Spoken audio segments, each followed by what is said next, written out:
पत्रकारांचा सुद्धा सन्मान करावा। यावेळी फक्त एवढंच मागणी करतो, याच्या पुढे आपल्या गाठी भेटी होतील त्यावेळेस मी अधिक मागण्या करेन। आणि पुन्हा एकदा मी माननीय मुख्यमंत्री साहेबांचे दादा वगैरे आलेले आहेत, सर्वांचे मी स्वागत करतो, अभिनंदन करतो। धन्यवाद। आपल्यासमोर आपल्या अध्यक्षांनी ज्या अपेक्षा व्यक्त केल्या त्या माननीय मुख्यमंत्री साहेब परिपूर्ण करतील असं मी समजतो। फक्त त्याने एक आणखी एक विनंती करतो की गेल्या काही काळापासून 6व्या मजल्यावर होणारी कॅबिनेटच्या नंतरची बैठक पत्रकारांशी संवाद साधणारी ती खूप काळ बंद झालेली आहे।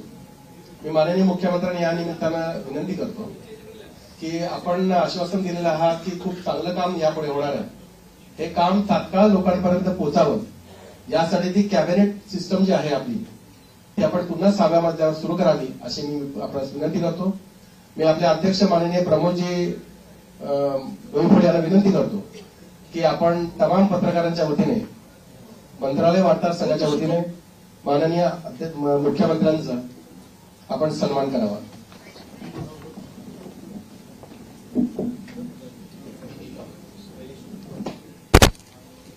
तिसरी वेळा मला ही संधी मिळते।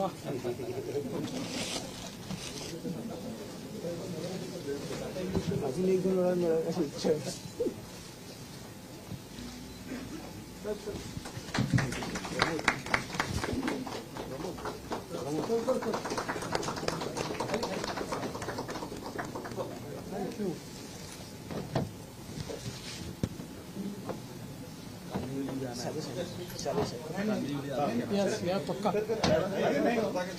स्वागत साहेब बोलतात, अरे इथे ते म्हणतील ते करायचं आहे। हो नाही असं नाही। माननीय मुख्यमंत्र्यांच्या समवेत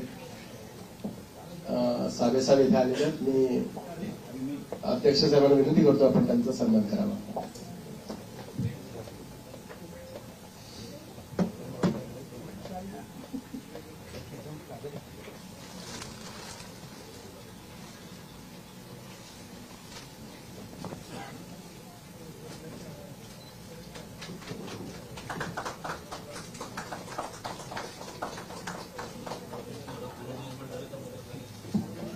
यानंतर आपल्याशी संवाद साधतील माननीय मुख्यमंत्री देवेंद्रजी फडणवीस। पण तत्पूर्वी ते संवाद साधत असताना त्यांच्यामध्ये व्यत्यय होईल असं कोणीही करू नये अशी विनंती आहे। त्यांनी सांगितलं मी खूप वेळ इथे आहे, त्यामुळे आपल्याला प्रश्न जेव्हा विचारायचे असतील तेव्हा आपण हात वर करायचा, तेव्हाच आपण प्रश्न विचारता येतील। मी माननीय मुख्यमंत्र्यांना विनंती करतो की आपण संवाद साधावा।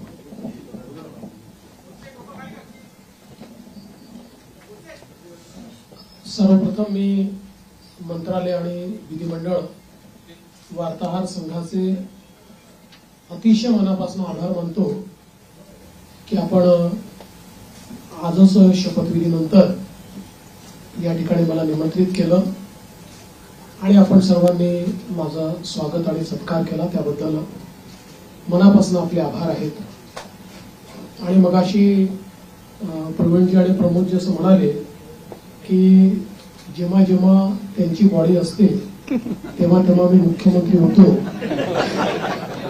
29ला तुमचीच बॉडी यावी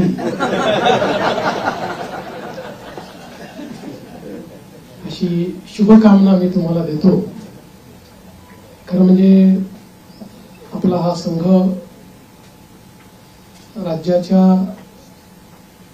आपल्या संपूर्ण लोकशाही व्यवस्थेतला एक अत्यंत महत्वाचा स्तंभ आहे।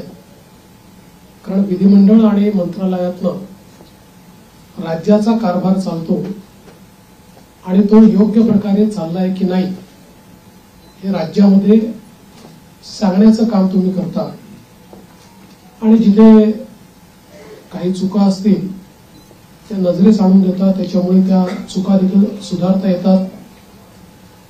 एखादी गोष्ट जी अतिशय जनोपयोगाची असेल ती जनतेपर्यंत पोहोचवण्याचा प्रयत्न देखील आपण करता।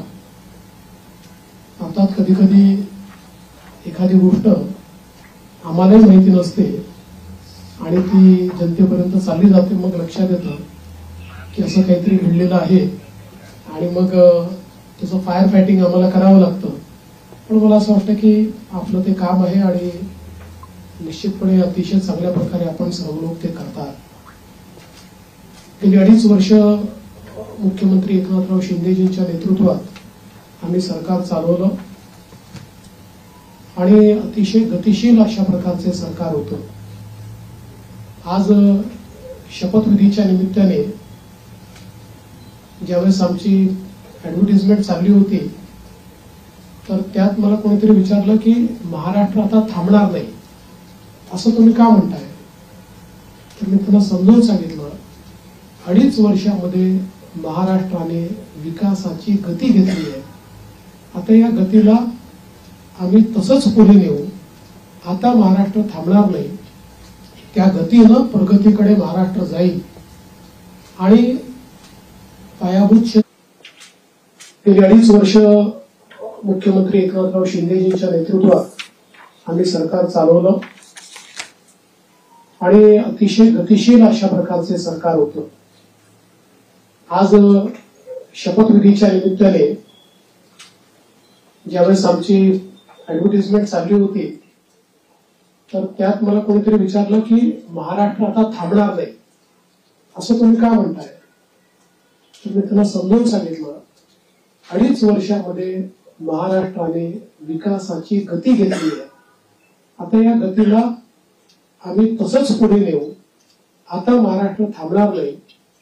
त्या गतीनं प्रगतीकडे महाराष्ट्र जाईल आणि पायाभूत क्षेत्र असो, सामाजिक क्षेत्र असो, उद्योगाचं क्षेत्र असो, प्रत्येक क्षेत्रामध्ये महाराष्ट्र अग्रणी राहील असा विश्वास या निमित्ताने मी व्यक्त करतोय. खरं म्हणजे जरी आमचे रोल बदलले असले, मी 14ला मुख्यमंत्री होतो, शिंदे साहेब आमच्या सोबत होते, 19ला 72 तासांकरता का होईना पण मी आणि अजितदादा मुख्यमंत्री आणि उपमुख्यमंत्री होतो. मग मागच्या काळामध्ये शिंदे साहेब मुख्यमंत्री होते, मी उपमुख्यमंत्री होतो आणि अजितदादाही उपमुख्यमंत्री होते. आता पुन्हा मी मुख्यमंत्री आहे आणि शिंदे साहेब उपमुख्यमंत्री आहेत, अजितदादाही उपमुख्यमंत्री आहेत. रोल जरी आमचे बदलले असले तरी देखील दिशा तीच राहणार आहे, गती तीच राहणार आहे, समन्वय देखील तोच राहणार आहे. त्यामुळे मला असं वाटतं की कुठेही याच्यामध्ये वेगळेपण हे आपल्याला पाहायला मिळणार नाही. मात्र आताच आमची जी पहिली मंत्रिमंडळाची बैठक झाली त्या बैठकीमध्ये आम्ही तिघांनीही सगळे जे आमचे अधिकारी आहेत त्या अधिकाऱ्यांना सांगितलं की मागच्या काळामध्ये पहिल्यांदा शिंदेजी आणि आम्ही आलो तर 50 ओव्हरची मॅच होती. मग अजितदादा जॉईन झाले तर काळ कमी असल्यामुळे 20-20ची मॅच होती. आता टेस्ट मॅच आहे, त्याच्यामुळे नीट योग्यपणे धोरणात्मक निर्णय घेत पुढची पायाभरणी योग्य प्रकारे करत आपल्याला राज्याला पुढे न्यायचं आहे.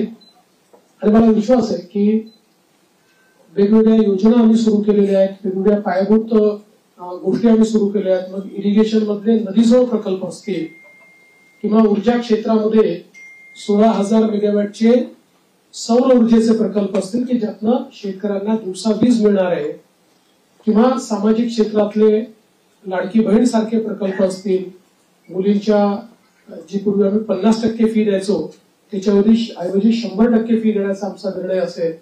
असे हे जे वेगवेगळे निर्णय आहेत हे निर्णय पुढे सुरूच ठेवायचे आहेत. आणि आमचा प्रयत्न हा असणार आहे की आम्ही आमच्या वचननाम्यामध्ये, जाहीरनाम्यामध्ये जी जी आश्वासनं दिलेली आहेत ती आश्वासनं पूर्ण करण्याच्या दृष्टीनं पावलं आम्हाला उचलायची आहेत. आणि त्या दृष्टीनं पुढच्या काळामध्ये आम्ही निश्चितपणे योग्य वेळी योग्य निर्णय करून दिलेली सगळी आश्वासनं पूर्ण करण्याचा प्रयत्न करणार आहोत. मी या निमित्ताने महाराष्ट्रातल्या जनतेला आश्वासित करू इच्छितो की एक लोकाभिमुख सरकार, सर्व समाजाला सोबत घेऊन चालणारं सरकार हे महाराष्ट्राला पुढच्याही काळात पाहायला मिळेल. आणि अडचणी अनेक येतात, पण त्या अडचणींवर योग्य मार्ग काढत आम्ही मार्गक्रमण करू हा विश्वास मला आहे. मी आपल्या सगळ्यांची देखील या प्रयत्नांमध्ये साथ मागतोय. आपलं देखील एक प्रकारे सहकार्य या सगळ्या प्रयत्नामध्ये असावं अशा प्रकारची आपल्या सर्वांना विनंती करतो आणि आपल्या माध्यमातून महाराष्ट्राच्या 14 कोटी जनतेला मी आश्वासित करू इच्छितो की हे सरकार पारदर्शीपणे आणि गतिशीलतेनं त्यांच्या कल्याणाकरता काम करेल हा विश्वास मी देतो. एक मिनिट आलोक देशमुख. सर नमस्कार, मी आलोक देशपांडे. ही 5 वर्षात आपल्या राज्यात इतकं काय काय बघितलं, द्वेष, आरोप, सगळे काय काय खूप लेवलला सगळं गेलं. ही पुढची 5 वर्ष त्याच्यापेक्षा थोडी वेगळी असतील का? राजकारण थोडं वेगळं असेल का? याच्याबद्दल तुम्ही काय सांगा? पूर्णपणे वेगळं असेल.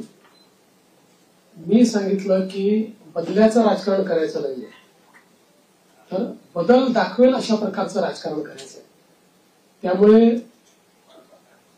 हे खरं आहे की विरोधकांची संख्या कमी आहे, पण विरोधकांच्या संख्येवर त्यांचा आवाज आम्ही मोजणार नाही किंवा संख्येनुसार त्यांचं मूल्यमापन आम्ही करणार नाही. त्यांनी योग्य विषय मांडले तर त्या विषयाला तेवढ्याच प्रकारचा सन्मान आम्ही देऊ. आणि मला असं वाटतं की पूर्णपणे स्थिर सरकारचे 5 वर्ष हे आपल्याला पाहायला मिळतील. जनतेची अपेक्षा देखील आमच्याकडनं हीच आहे, कारण जे मॅन्डेट जनतेने आम्हाला दिलं आहे असं मॅन्डेट मिळाल्यानंतर जनतेची अपेक्षा आहे की एक स्थिर सरकार महाराष्ट्राला मिळालं पाहिजे. कुठल्याही प्रकारचे 2019 पासून तर 22.5 पर्यंत जे वेगवेगळे बदल दिसले अशा प्रकारचे कुठलेही धक्के आता यापुढे लागू नयेत ही जी अपेक्षा आहे ती आम्ही पूर्ण करू. दीपक बातूचे. सर, लाडकी बहीण योजना याचा तुमच्या विजयात मोठा वाटा आहे. 2100 रुपये करण्याची त्यांनी घोषणा केली होती. तो निर्णय साधारणतः कधीपर्यंत होणार? आणि दुसरं, आता एक अशी चर्चा सुरू आहे की 1,500 जेव्हा दिले तेव्हा स्क्रुटिनी कोणतीही झाली नव्हती. आता 2100 देताना स्क्रुटिनी होणार अशी चर्चा आहे. त्या संदर्भात वस्तुस्थिती काय असेल? असं आहे की पहिल्यांदा तर ही योजना आम्ही सुरूच ठेवणार आहोत आणि 2100 देखील आम्ही देणार आहोत. आता बजेटच्या वेळी त्याचा आम्ही विचार करू आणि शेवटी आपले सगळे आर्थिक सोर्सेस जे आहेत ते सोर्सेस योग्य प्रकारे चॅनलाइज झाल्यानंतरच आपल्याला ते करता येतं. त्याच्यामुळे ते करण्याचा निर्णय पक्का आहे. जी आश्वासनं दिली ती आश्वासनं पूर्ण करू. त्याकरता ज्या व्यवस्था करायच्या त्या व्यवस्था आम्ही आधी करू. स्क्रुटिनीचा जिथपर्यंत सवाल आहे तिथपर्यंत एवढंच आहे की निकषाच्या बाहेर जर कोणी घेतलं असेल, निकषातला जो असेल त्याला कोणालाही त्यातनं कमी करायचं नाहीये. पण काही तक्रारी आल्या आहेत की निकषाच्या बाहेर मिळालेला आहे. जसं आपल्याला कल्पना असेल की शेतकरी सन्मान योजना जेव्हा मोदीजींनी सुरू केली त्यावेळी पहिल्यांदा जे काही बेनिफिशियरीज होते लक्षात आलं की मोठ्या शेतकऱ्यांना देखील ते मिळालेलं आहे. मग नंतर त्यातल्या अनेक शेतकऱ्यांनी स्वतःच त्या ठिकाणी सांगितलं की आम्ही या निकषात बसत नाही. मला असं वाटतं त्यानंतर ती स्थिर झाली. अशाच प्रकारे जर ऍपरंटली या योजनेमध्ये काही ज्यांना आपण निकष ठरवलेले आहेत त्या निकषाच्या बाहेरच्या आमच्या बहिणी मिळाल्या तर त्याचा पुनर्विचार होईल, पण सरसकट काही पुनर्विचार वगैरे करण्याचा विषय नाही. मंत्रिमंडळाचा विस्तार कधी होईल आणि विधानसभा अध्यक्षांची निवड मुंबईच्या अधिवेशनात करण्यात? विधानसभा अध्यक्षाची निवड ही मुंबईच्या अधिवेशनातून आम्ही करू. कारण नियमच असा आहे की शपथ झाल्यानंतर अध्यक्षाची निवड करावी लागते. अध्यक्षांच्या निवडीनंतर राज्यपालांचं अभिभाषण करावं लागतं. त्यामुळे ती सगळी प्रोसेस आताच आम्ही मंत्रिमंडळाने शिफारस करून राज्यपालांना पाठवलेली आहे की 7, 8 आणि 9 या 3 दिवसात ही शपथ घ्यावी. 9 तारखेला स्पीकरचं निवडणूक करावी आणि 9ला आपण अभिभाषण करावं नियमानुसार. अशा प्रकारची शिफारस आता मंत्रिमंडळाने माननीय राज्यपालांना पाठवली. विस्ताराच्या संदर्भात मला असं वाटतं की जवळपास आमची प्रक्रिया झालेली आहे. माझा स्वतःचा अंदाज असा आहे की नागपूर अधिवेशनापूर्वी आम्ही विस्तार करू. सोनू श्रीवास्तव.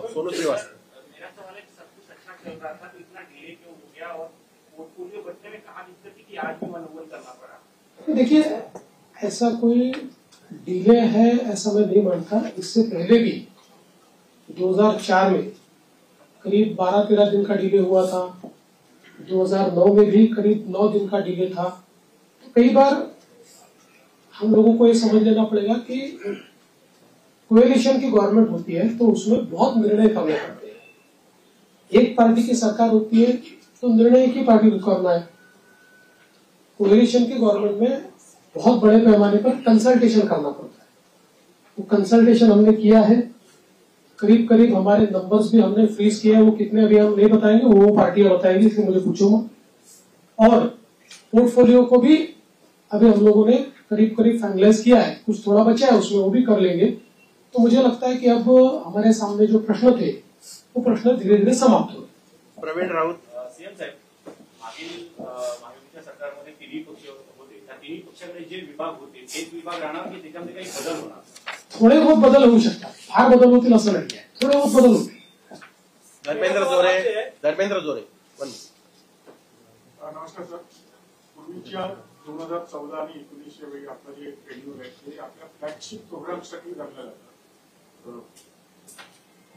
यावेळी तुमच्या डोक्यात काही अशी कल्पना आहे की मागच्या वेळी तुम्ही कायद्याची हमी दिली होती, आज मला आत्मविश्वास आहे की तुमच्या डोक्यात कायदे काही असेल त्याची जर आज तुम्हाला घोषणा करायची असेल तर आम्हाला सांगा, तर उद्यापासून आम्हाला काहीतरी काही गोष्टी आहेत डोक्यात, पण अजून माझ्या दोन्ही कन्सल्टेशन मित्रांची कन्सल्टेशन बाकी आहे. पण आता माझा फोकस जो आहे ना तो या ज्या काही महत्वाच्या योजना आहेत, जसं नदी जोड प्रकल्प, याचं काम सुरू झालं पाहिजे, याच्यावर माझा भर असणार आहे. सौर ऊर्जेचे प्रकल्प आपण घेतले आहेत, ज्याच्यामध्ये आता रोजची डिलिव्हरी सुरू झाली. आता 60 मेगावॅट तयार झाले, 100 मेगावॅट अजून तयार होत आहेत. कुठल्याही परिस्थितीमध्ये 2026 पर्यंत 16,000 मेगावॅटचे प्रकल्प पूर्ण करायचे आहेत. त्यामुळे ही जी कामं ऑलरेडी हातात घेतली की जी शाश्वत विकासाची कामं आहेत, ज्यातनं शेतकऱ्याचं कल्याण होणार आहे, राज्याचं कल्याण होणार आहे, हे आणि यातला प्रत्येक प्रकल्प असा आहे की ज्याचा नीट फॉलोअप करावा लागतो. आणि नुसते आपण टेंडर घेऊन टाकल्याने होत नाही, अडथळे येतात, ते अडथळे दूर करावे लागतात. त्यामुळे मागच्या काळातली जी आमची एक वॉर रूमची पद्धत होती, माननीय शिंदे साहेबांनी देखील ती सुरू ठेवली होती, पण ती अधिक इफेक्टिव्ह कशी करता येईल असा माझा प्रयत्न असणार आहे की ज्यातनं किमान जे फ्लॅगशिप कार्यक्रम आहेत त्यांच्याकरता आपल्याला ही वॉर रूमची अधिक त्याचा उपयोग कसा करता येईल. जलयुक्त शिवार सारखी योजना जी पुन्हा आम्ही गेल्या 2.5 वर्षामध्ये त्याला बळकटीकरण केलेलं आहे, या योजनेला अधिक वेगाने आपल्याला कसं करता येईल याचा प्रयत्न माझा असणार आहे. त्यामुळे एकूणच ज्याला आपण मूलभूत अशा प्रकारचे जे निर्णय असतात त्या निर्णयावर अधिक भर द्यायचा माझा प्रयत्न असतो. दिनेश मौर्या. 5 साल आपके संघर्ष में परिश्रम भी रहे और आज जब आप सिग्नेचर कर रहे थे तो किन भावों से गुजर रहे थे उस बारे में बताइए. एक दूसरा फिजिकल डिसिप्लिन बहुत जरूरी हो इस कार्यकाल में, तो उस चुनौती से निपटने के लिए क्या क्या? देखिए, मैंने आज जो पहली सिग्नेचर की है वो हमारा जो मुख्यमंत्री आरोग्य सेवा का कक्ष है, उस कक्ष में एक कैंसर रुग्ण को बोन मैरो ट्रांसप्लांट के लिए 5 लाख रुपए मुख्यमंत्री सहायता निधि से देने का निर्णय मैंने किया है.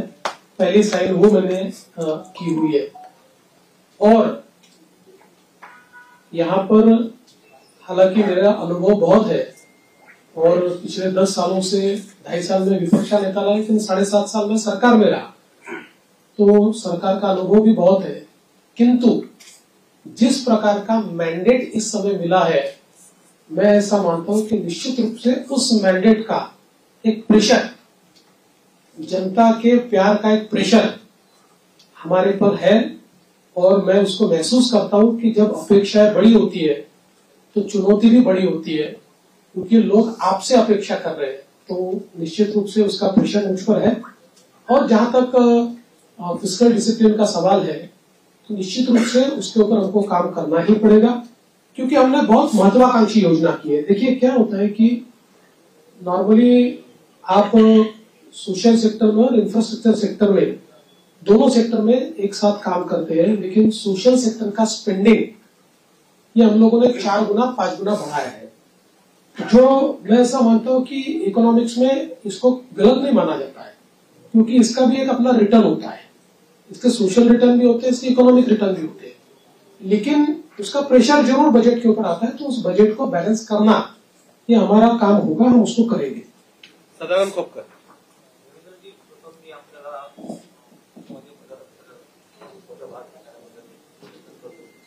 2014 पूर्वीचं जे जो महाराष्ट्र आपण पाहिला होता, 2014 नंतरचा 2024 10 वर्षाचा काळ म्हणजे तसा फार मोठा काळ गेलेला आहे. या 2024 नंतरच्या महाराष्ट्राकडे आपण कसं पाहता? मला असं वाटतं की महाराष्ट्र वेगाने प्रगतीच करतो आहे, मात्र राजकीय संस्कृती जी महाराष्ट्रातली आहे त्याच्यावर पुनर्विचार करण्याची गरज ही सर्व पक्षांना आहे. महाराष्ट्रातलं जे राजकीय वातावरण होतं ते आपल्याला योग्य कसं करता येईल याचा प्रयत्न आपण केला पाहिजे. मी शपथविधीच्या निमित्ताने माननीय पवार साहेब असतील, माननीय उद्धवजी ठाकरे असतील, माननीय सुशीलकुमार शिंदेजी असतील, माननीय पृथ्वीराज चव्हाण साहेब असतील किंवा सन्माननीय राज ठाकरे साहेब असतील, अशा सगळ्या प्रमुख लोकांना त्या ठिकाणी स्वतः फोन करून त्यांना निमंत्रण दिलं. त्यातल्या प्रत्येकाने माझं अभिनंदन केलं, मला शुभेच्छा दिल्या. काही व्यक्तिगत कारणाने ती लोक येऊ शकले नाहीत, पण त्यांनी शुभेच्छा दिल्या. मला असं वाटतं की जो राजकीय संवाद महाराष्ट्रामध्ये आणि इतर राज्यांमध्ये आणि विशेषतः दक्षिणेच्या राज्यांमध्ये जे काही अंतर आहे ते हेच अंतर आहे की महाराष्ट्रात राजकीय संवाद हा कधी संपला नाही. आपण अनेक राज्यांमध्ये असं बघतो की 2 पक्षांमध्ये किंवा 2 नेत्यांमध्ये इतका विसंवाद असतो की हिंदीमध्ये ज्याला खून के प्यासे म्हणतो अशा प्रकारची परिस्थिती आपल्याला पाहायला मिळते. की महाराष्ट्रात प्रगती आजही नाही आणि ती पुढे राहू नये हा माझा प्रयत्न असेल. याला जोडून एक तर तुम्ही राहताय तर मी असं म्हणणाऱ्यांना काय उत्तर द्याल? मी त्याच वेळेस सांगितलं होतं की राजकारणात सगळेच राहतात, तेही राहतील, मी राहील, आम्ही सगळेच राहणार. संजय बापट. संजय बापट. One minute. संजय बापट. संजू संजू संजय बापट. संजू एक मिनिट. संजय बापट. पायाभूत सुविधा आवडता विषय असतो.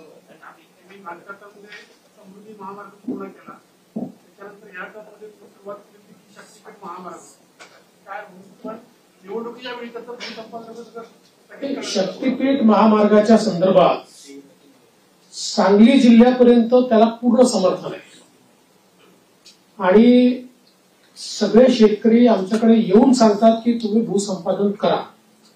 सांगली जिल्ह्यातल्या काही भागात त्याला समर्थन आहे, पण कोल्हापूर जिल्हा जिथे सुरू होतो तिथे मात्र त्याला खूप मोठ्या प्रमाणात विरोध आहे.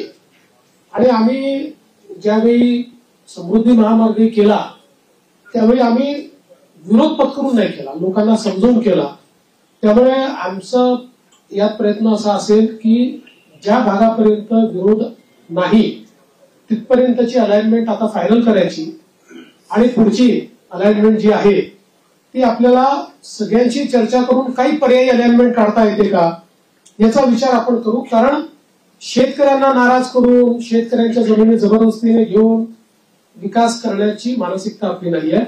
त्यामुळे काही पर्यायी रस्ते तयार करता येतील किंवा त्याला एक्झिस्टिंग जो काही हायवे आहे त्याला कोल्हापूरच्या आधी कुठे जोडता येईल का, किंवा अजून काही एखादा आपल्याला फ्लायओव्हरच्या माध्यमातून काही निर्णय करता येईल का, असं चर्चेतनं मार्ग काढू. पण मला असं वाटतं की सांगली जिल्ह्यापर्यंत तर शक्तीपीठ महामार्गाला मोठ्या प्रमाणात समर्थन आहे आणि माझा या महामार्गावर एकाच कारणाकरता थोडासा जोर आहे की जसं समृद्धी महामार्गामुळे विदर्भ आणि मराठवाड्यातले विशेषतः संभाजीनगर आणि जालना जिल्ह्याचं चित्र बदललं. म्हणजे आता महाराष्ट्राचं न्यू इंडस्ट्री मॅग्नेट हे पुण्यावरनं हळूहळू पुण्यात शिफ्ट होणारच नाही, पण आता त्याचा विस्तार आपल्याला संभाजीनगर आणि जालन्याला होताना दिसतोय. तर अशाच प्रकारे शक्तीपीठ महामार्गामुळे संपूर्ण मराठवाड्याचं चित्र बदललं, चित्र एकदम. आणि म्हणून त्या महामार्गाचा माझा थोडा आग्रह आहे, पण सगळ्यांशी चर्चा करूनच त्याच्यातला पुढचा निर्णय होईल, तोपर्यंत होणार नाही. संजू शुक्ला. संजू शुक्ला. शक्तीपीठ बोलला तसं कोकणच्या महामार्गाबद्दल आपण लक्ष द्यावं. नाही ते असं आहे की तुमची विनंती ही योग्यच आहे आणि मुंबई गोवा महामार्ग याचा विषय काढला की आम्हाला जरा अडचण होते. म्हणजे गडकरी साहेबांनी तर देशाच्या संसदेत सांगितलं की मी देशाच्या कानाकोपऱ्यात जिथे होऊ शकत नाही तिथे महामार्ग केले, पण या एका महामार्गाने मला फार त्रास दिला. मग मला असं वाटतं आता ते अंतिम टप्प्यात आहे. संजू शुक्ला. संजू शुक्ला. संजू जोड़ी. संजीव शुक्ला से पहले तो आपको तीसरी बार मुख्यमंत्री बनने के लिए बधाई देता हूँ.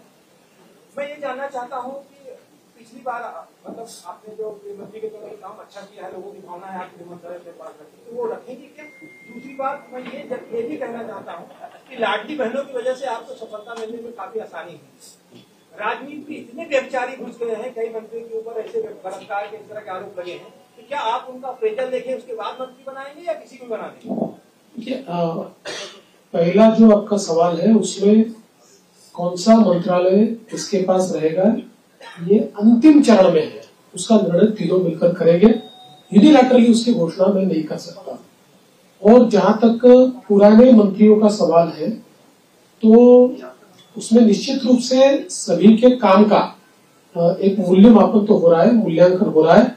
उस मूल्यांकन क्योंकि हमारे जो दोनों साथी है एकनाथ शिंदे जी ने भी और दादा ने भी, हम तीनों ने बैठकर ये तय किया है कि हम मूल्यांकन करेंगे, पुराने मंत्रियों के कामों का मूल्यांकन होगा, उसके आधार पर आगे का निर्णय होगा. और कई बार क्या होता है, देखिए जब मंत्रिमंडल बनता है तो रीजनल बैलेंसेस होते हैं, अलग अलग प्रकार के समाजों का प्रतिनिधित्व होता है. तो इसलिए मुझे ऐसा लगता है कि कुछ निर्णय ये देखकर भी हम लोग करेंगे कि भाई पिछले बार उन्होंने कैसा काम किया है. कई बार ये होता है कि किसी ने अच्छा काम भी किया होता है लेकिन रीजनल बैलेंस में क्योंकि 3 लोगों को मंत्री पद बांटने हैं तो आगे पीछे होता है. यदू जोशी. दादा तोच प्रश्न होता की मंत्रिमंडळाच्या विस्तारामध्ये सिनियर सिटीजन असतील कोणी सिनियर सिटीजन नाहीये. तुम्ही हे लक्षात ठेवा, राजकारणामध्ये जोपर्यंत जनता ठरवत नाही तोपर्यंत कोणी म्हातारे होत नाही, कोणी रिटायर होत नाही. विनोद जगताप. सर मेरा सवाल ये है कि नई इंडस्ट्री लाने के लिए क्या प्रयास होंगे? और पिछले 2.5 साल में आपने देखा होगा कि विपक्ष हमेशा ये चिल्लाता रहा है कि सारे उद्योग गुजरात जा रहे हैं. देखिए विपक्ष को तो बार बार जवाब दिया है, आंकड़ों से दिया है. आज आपको एक और नया आंकड़ा बताता हूं कि पिछले पूरे साल में हमको जितना एफडीआई मिला उसका 90% एफडीआई 6 महीने में मिल गया. तो आप समझ सकते हो कि कितना इनफ्लो इंडस्ट्री का आ रहा है. और जल्दी ही कुछ इंडस्ट्रीज की घोषणाएं मैं करूंगा. मेरी बातचीत अंतिम चरण में है कि जिनको महाराष्ट्र को पाकर, उन इंडस्ट्रीज को पाकर बहुत महाराष्ट्र को खुशी होगी, ऐसी कई इंडस्ट्रीज के साथ मेरी चर्चा अंतिम चरण में. अजय वैद्य. अजय वैद्य. आपण अनेक कल्याणकारी योजना सुरू केलेल्या आहेत. प्रश्न असा असतो की त्याची जी अंमलबजावणी असते त्यावरती अनेक असं बघायला मिळतं की काही जे पात्र असतात पण त्यांना म्हणजे काही तांत्रिक कारणामुळे किंवा नीट माहिती नसल्यामुळे त्याचा लाभ मिळत नाही. म्हणजे जर 100% पैकी 70% लोकांना मिळाला लाभ आणि पात्र असून 30% जर मिळत नाही त्यांच्यामुळे ती योजना टीका होते. तर ह्याची जी अंमलबजावणी जी आहे त्याच्यासाठी एक मॉनिटरिंग सिस्टीम अशी आता मला तुम्ही काही सजेशन द्या म्हणून मी सजेशन नाही चांगलं आहे. कराल का तुम्ही असं मॉनिटरिंग सिस्टीम असावी की त्याचं एक स्वतंत्र खातं निर्माण करावं, त्याला एक कॅबिनेट दर्जाचे मंत्री असावे, त्यांना सगळ्या खात्यांना ऍक्सेस असावा आणि त्यामुळे त्यांनी त्याचं मॉनिटरिंग केलं काय तर ह्या योजना खरोखर लोकांना प्रत्यक्ष लाभ होऊ शकेल. आणि माझं एक सजेशन असं आहे की शिंदे साहेबांनी या सगळ्या याच्यात जो हे केलेलं आहे ते शिंदे साहेबांकडे हे काम सोपवलं तर ते चांगल्या प्रकारे होऊ शकेल आणि त्यांना सगळे अधिकार त्या करायचं. या खात्याला शिवशाही खातं असं नाव द्यावं अशी माझी. आपली सूचना चांगली आहे. मला असं वाटतं की याच्यामध्ये फायनान्शियल मॉनिटरिंग हे सीएजीच्या थ्रू होतं. सोशल ऑडिट करता आपल्याकडे कुठली यंत्रणा नाही. या योजनांचं केवळ आपण फायनान्शियल ऑडिट करतो सीएजीच्या माध्यमातून. निश्चितपणे फ्लॅगशिप ज्या योजना आहेत याच्या सोशल ऑडिटची देखील काही व्यवस्था आम्ही उभी करू. दुसरे एक सुरेंद्र गांधी, एक मिनिट, सुरेंद्र गांधी. ते आता आपला निधी परत जात नाहीये, निधी आपण पूर्ण खर्च करतो. जरा एकच मिनिट, एक 1 मिनिट. सुरेंद्र असं म्हणत होतं की विरोधी पक्ष नेते आहेत ना, विरोधी पक्ष असणं हे लाडक्या बहिणी यांचा आदर केला जाईल. बरं, जरी त्यांची 10% एवढी त्यांची जरी बहीण असली, 10% तरी काही राज्यांमध्ये तेवढ्या तेवढे आमदार नसताना विरोधी पक्षाने निर्णय घेतले. तसा विचार आपल्याकडे होता. बघा, हा निर्णय अध्यक्षांना करायचा. हा निर्णय काही सरकारचा निर्णय नसतो, हा अध्यक्षांचा निर्णय असतो. अध्यक्ष जो निर्णय करतील तो आम्हाला मान्य असेल. आपण हे बघितलं असेल की लोकसभेमध्ये जेव्हा विरोधी पक्षनेते पद नव्हतं 10 वर्ष, तरी देखील जो सर्वात मोठ्या पक्षाचा नेता होता त्याला विरोधी पक्षनेत्याप्रमाणे सगळे अधिकार लोकसभेने दिले होते, किंवा सगळ्या प्रकारे त्या जागांवर जिथे स्टॅट्युटरीली विरोधी पक्षनेता असतो तिथे त्यांना इन्व्हॉल्व्ह करून घेतलं. या ठिकाणी अध्यक्ष जो निर्णय करतील आम्हाला तो मान्य असेल. त्यांनी जर ठरवलं की आपल्याला विरोधी पक्षनेता द्यायचा, आम्ही कधीच विरोध करणार नाही. लाडकी बहीण कोणतरी बोलते.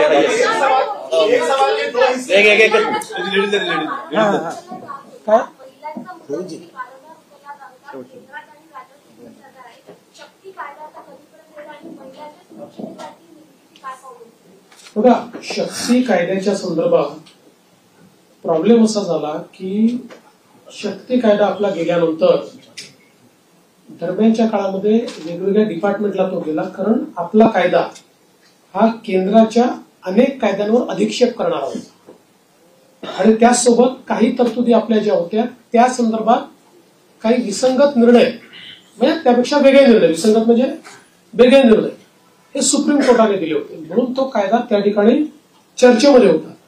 दरम्यानच्या काळामध्ये केंद्र सरकारने 3 नवीन कायदे तयार केले आणि या 3 नवीन कायद्यांमधल्या त्यांनी ज्या तरतुदी केल्या, जवळपास आपण ज्या तरतुदी केलेल्या आहेत तशा तरतुदी त्या कायद्यांमध्ये आहेत आणि आता पुन्हा त्या कायद्याशी आपल्या काही तरतुदी विसंगत होत आहेत.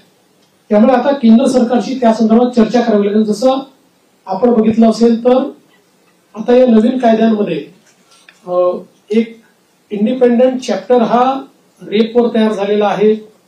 फाशीपर्यंतची शिक्षा जी आधीच्या कायद्यांमध्ये नव्हती ती आता या नवीन ज्या आपण जी न्याय संहिता केलेली आहे त्याच्यामध्ये ठेवलेली आहे.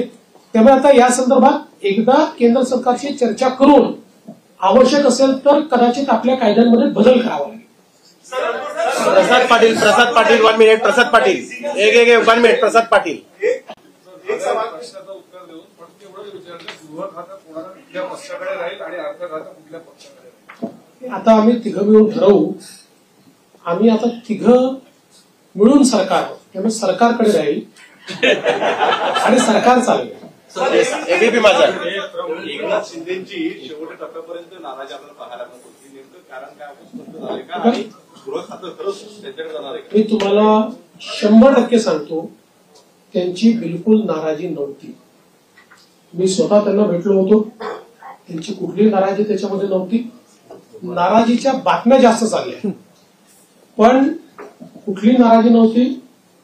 उलट मी विनंती केल्यानंतर त्यांनी तात्काळ ते स्वीकार केलं.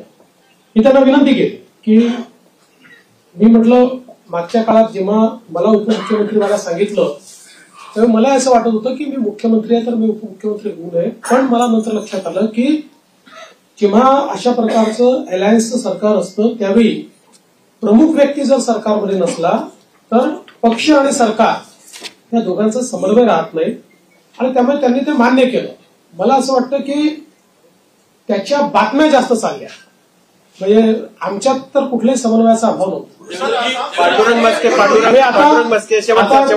उदाहरणादाखल सांगतो की गिरीश महाजन समजवायला गेले नव्हते. गिरीश महाजन सहज भेटायला गेले होते. मला गिरीश महाजन त्याला बाहेर आल्यावर समजलं की मला म्हणे बातमी चालली आहे की मी समजवायला गेलो. मला कशाला गेले तुम्ही? पांडुरंग मस्के. पांडुरंग. आसाम सरकार ने प्रीप्लान किया है पूरे राज्य में. आपकी सरकार आज आई है, मैं जानना चाहूंगा क्या आपकी एक 12 की वसीयत पेश करेगा या क्या आपका? देखिए, गोवंश हत्या बंदी का कानून हमने पिछले समय मंजूर किया है। हमारे यहाँ पर गोवंश केवल गाय नहीं, गोवंश की हत्या नहीं की जा सकती है। उस कानून को कड़ाई से हम लोग लागू कर रहे हैं। शेवटचं बसके पांडुरंग बसके पांडुरंग एक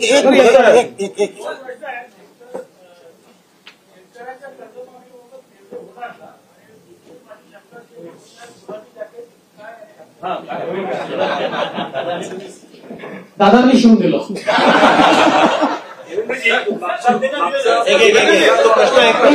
कर्जमाफीच्या संदर्भात ही आम्ही घोषणा केली आहे, तिच्या अंमलबजावणी करू।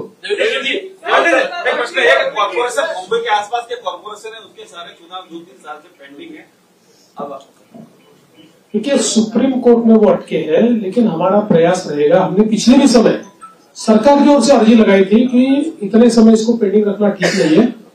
सुप्रीम कोर्ट ने जो इंडिकेट हमको किया उसमें वो अभी कंटिन्यूस सुनवाई लेंगे, ऐसा उन्होंने कहा है। हमारा प्रयास रहेगा कि जल्दी सुनवाई हो, क्योंकि केवल वहां नहीं, पूरे महाराष्ट्र में ये चुनाव बाकी है। और मैंने बार बार ये कहा है कि स्वस्थ लोकतंत्र के हिसाब से जो स्थानीय इकाई है उसका चुनाव होना बहुत जरूरी है। दीपक कैतके शेवटचा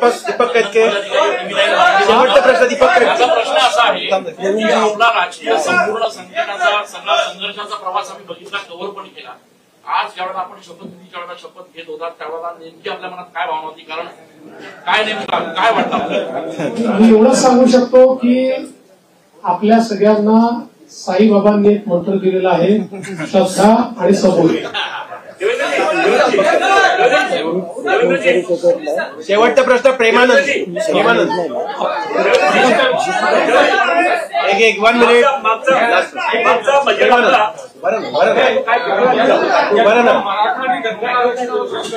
या निवडणुकीत लोकसभेला घातला तुम्ही सांगितलं पहिल्या कॅबिनेटमध्ये धनगरांना प्रश्न मार्गी लावणार, आता काय ठोस निर्णय होणार आहे?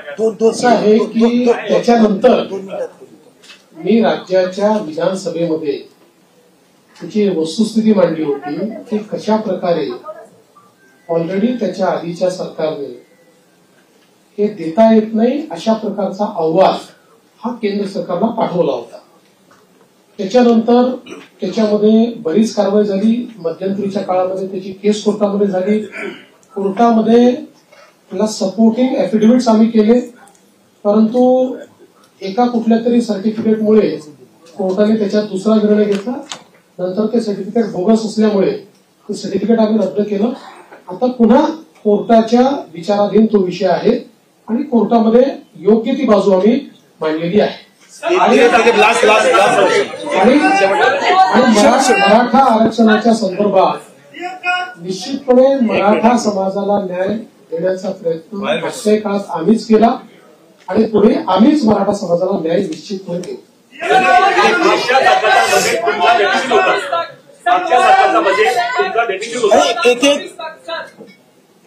सर 2019 से लेकर 2024 तक खासकर लॉ एंड ऑर्डर को लेकर आपको हमेशा गृह मंत्रालय आपके पास था, विरोधी पक्ष आपको टारगेट करता रहा। पूरा 5 साल का कार्यकाल आपके पास है, मेजोरिटी है, क्या महाराष्ट्र शांत रहेगा? महाराष्ट्र। और दूसरा सवाल, खासकर प्रचार के दौरान की जात न्याय करता है, कास्ट सेंसस की बात होती है, वरिष्ठवाद ने बार बार की, तो क्या कास्ट सेंसस को लेकर भी सरकार के एजेंडे पर होगा? और इसी से जुड़ा हुआ एक सवाल है, पत्रकारों के लिए आपने कानून बनाया था, लेकिन उसका अभी तक नोटिफिकेशन नहीं निकला है, उसको लेकर आप क्या सोच रहे हैं? पहला आपने क्या कहा था? देखो उनके सुन में भूल गया। ऐसा है कि कोई भी गृह मंत्री बने तब भी उसको ये सारी चीजें सुननी पड़ती है, टीका होती है। गृह मंत्रालय ही ऐसा है कि जिसमें आपको धन्यवाद कम मिलते हैं, गाली ज्यादा मिलती है, लेकिन बावजूद उसके कन्विक्शन के साथ आपको ये मंत्रालय संभालना पड़ता है। मैंने कन्विक्शन के साथ उसको संभाला और मैं इतना ही आपको कहता हूं कि इस कार्यकाल में भी हमारी सरकार गृह मंत्रालय के माध्यम से महाराष्ट्र में कानून व्यवस्था अच्छी रहे, महाराष्ट्र के लोगों को सुरक्षित लगे, इस प्रकार के सारे उपाय करेंगे।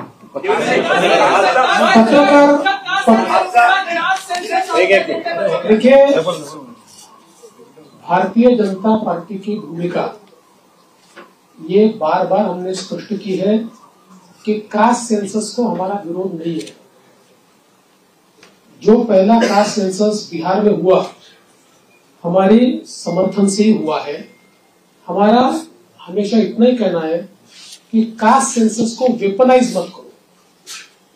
कास्ट सेंसस का वेपन के रूप में अगर उपयोग किया तो जो माइक्रो समाज है, संख्या में कम समाज है, विशेष रूप से माइक्रो ओबीसीज है, इनके ऊपर उसका अन्याय हो सकता है। इसलिए कास्ट सेंसस अगर करना है तो उसका पहले क्या हमको उसमें से पाना है ये हमने तय करना चाहिए, उस प्रकार से उसको करना चाहिए। उसको राजनीतिक वेपन बनाने की कोशिश अगर होगी तो समाज में विघटन होगा।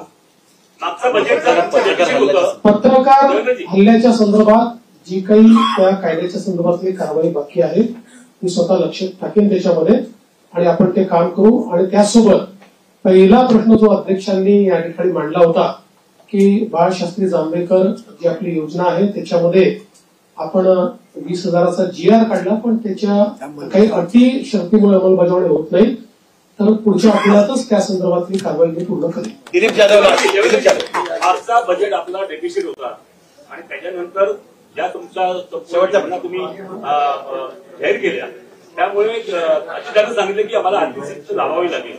नंबर 1. नंबर 2, कोरोनाचं पॅकेज आपण मागे काहीतरी जाहीर केलं होतं, त्याचा पुढे काय झालं? पहिली गोष्ट अशी आहे की विकसनशील अर्थव्यवस्थेमध्ये बजेट हे डेफिसिटच असतं। गेल्या 20 वर्षामध्ये फक्त मला असं वाटतं 17-18चं बजेट होतं की ज्यात आपण रेव्हेन्यू सरप्लस होतो, बजेट डेफिसिटच होतो पण रेव्हेन्यू डेफिसिट नव्हतं। त्यामुळे डेफिसिट असं हे काही गैर आहे असं माझं मत नाहीये। फक्त पैसा कशावर खर्च होतो त्यातनं आपल्याला आउटपुट काय मिळतो या गोष्टी महत्वाच्या असतात। आणि तुमचा डेट GDP रेशिओ काय, जसं उदाहरणादाखल लोक सांगतात महाराष्ट्रात 7 लाख झालं, 7 लाख कोटी कर्ज झालं, पण महाराष्ट्राचा जो अर्थसंकल्प आहे किंवा महाराष्ट्राचा जो GSDP आहे तो आता ½ ट्रिलियनच्या वर गेलेला आहे। त्याच्यामुळे त्याच्याशी जेव्हा तुम्ही कम्पेअर करता त्यावेळी इतर राज्यांच्या तुलनेमध्ये महाराष्ट्र हा आपल्याला चांगलाच दिसतो। अर्थात आता ज्या कल्याणकारी योजना आम्ही घेतलेल्या आहेत त्याचा 2-3% भार हा पुन्हा ऋणभार म्हणून त्या ठिकाणी आम्हाला पडणार आहे, पण त्याच वेळी त्यातनं जे सोशल बेनिफिट मिळेल आणि कॅस्केडिंग त्यातनं जे इकॉनॉमिक बेनिफिट मिळेल त्यातनं पुढच्या 3-4 वर्षामध्ये आम्ही त्याची भरपाई करू शकू। म्हणून मला असं वाटतं की फार याची चिंता करू नये की डेफिसिट आहे, याची चिंता केली पाहिजे की डेफिसिट कशामुळे होत आहे। जो पैसा चाललाय तो सामाजिक क्षेत्रात किंवा इन्फ्रास्ट्रक्चरच्या क्षेत्रात योग्य वापरला जातोय की नाही तो प्रयत्न आम्ही करू।